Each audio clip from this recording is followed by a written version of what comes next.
a team in which you all have some familiarity with some of the personnel. You've seen Michael Dawson and Huntington before, and some of those guys. But what challenges do you face as you go up to Akron this week? Well, they got two guys. They play inside out, and we've had two big games against us on the inside. So we've got to make sure that we keep that under control a bit, and we've got to work on defensively today, just on guarding the post and how to rotate and bring in help if we need to do that. And we got to get better at it. We've had two big games, really two we've lost. Both big men had big games, so we're going to have to try to shut down on that a little bit and have a little better attack and just challenge our kids to. Some of it just got to man up, So we got to challenge our kids to man up, and then we have to have an alternate attack. And the thing about alternate attacks, they only last for a while. You can't go a whole game doing that. You start doing that, and they got shooters on the perimeters, then you make it easy for the perimeter shooters. They'll find a way to get it out there, and so we're just going to keep working on it, try to keep getting better, see if we can do a better job defending the post player. Yeah, you had a little stretch in there, and you talked about valuing possessions. A little stretch there in the first half where you had the lead and got a little loose with the ball. I mean, is that something you try to emphasize, obviously, every day in practice, and then it was real time against Indiana? Well, obviously it's real time, but every game's a big game. So we sometimes, in even this year, we a little quick to throw passes and lobs, risk plays, high risk plays. A little quick to do that, and a little quick sometimes to take a three. But the problem, if you start trimming it down, you don't get a chance to pick and choose. Well, that one's worked, so that was good. This one didn't, you shouldn't have done it. Or this shot went down, that's good. Well, this one didn't, so you shouldn't have shot that one. You don't get to pick and choose. We run a fairly high risk offense. It's shown to be efficient, though. Last year we led the conference both in efficiency and tops in scoring. So we've done that before. It's our kids honing in and making exact decisions without a rein in their mouth. You can't. If you start doing that, you're going to lose. You're going to lose the essence of what we do. And it's the same thing with outside shooting. We're not built to low post play, and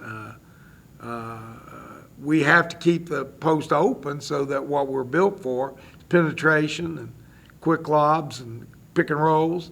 So you have to take shots. It's not like, okay, we'll just quit shooting. Well, you quit shooting, then the pick and roll goes, and all your drives go because they're just going to crowd, and they're going to set inside.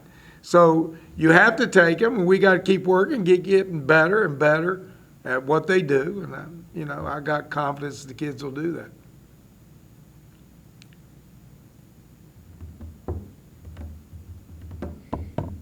Where do you all, in terms of the defensive post presence, what has been the most disappointing about it? Is it just what you said, the man up factor whenever you're going against somebody, or is it something that guys aren't catching necessarily as far as what? Well, we just going to have to be stronger inside against, and we've only had two players do it to us. And they're both pretty good players. One's an All-American, and the other one had a big game. Bassie, I think I got that right. Had a big game against us, but in fact, we only lost one that the two bigs had big games. But I thought we did some things. We started a double team against the Indiana, and we have a pattern that we double team out of, and we were hit and miss with it. We didn't do a real good job with that, and we're going to work on that today to get that alternate help down there and have a way to scheme up and try to cover the three-point shooters on the outside. Again, Indiana makes it difficult in that they got two real quick pull guys outside. Point guard is not a quick one, but he still he's 3 for 6. You know, he doesn't shoot many, but when he does, he makes them. So, you know, we've got to have a scheme to where we can get to and contest those type of shots. And we have to have a scheme as to where we're going to send the postman. And we just have to shore that up. We weren't buying in as completely as we need to. So hopefully, as we go forward, we'll get that down pat. We got to keep, and we got to keep our guards sometimes will jump, and they got to stay down in front, cut the penetration out some. I think Tavion does a good job. We got to get Andy. Andy will jump a little bit. He's got to stay down in front, and George will jump a little bit. And they need to sit down and stay in front and not allow penetration. Then that helps guarding big people too, because you stay put on him, stay bodied up, and it makes it easier to guard them. So it's a little bit of a team thing. But I'm, you know, overall, except for this last game, pretty pleased where the defense has been. And, you know, obviously you say one game doesn't have any effect on any of the others, but what does the effect of playing in that atmosphere against a program like that help your kids down the road? Does that help you guys at all, knowing that you can go in there, You know, Keith, go toe to toe? I think that's kind of an individual thing. Probably some kids it does affect, some kids not so.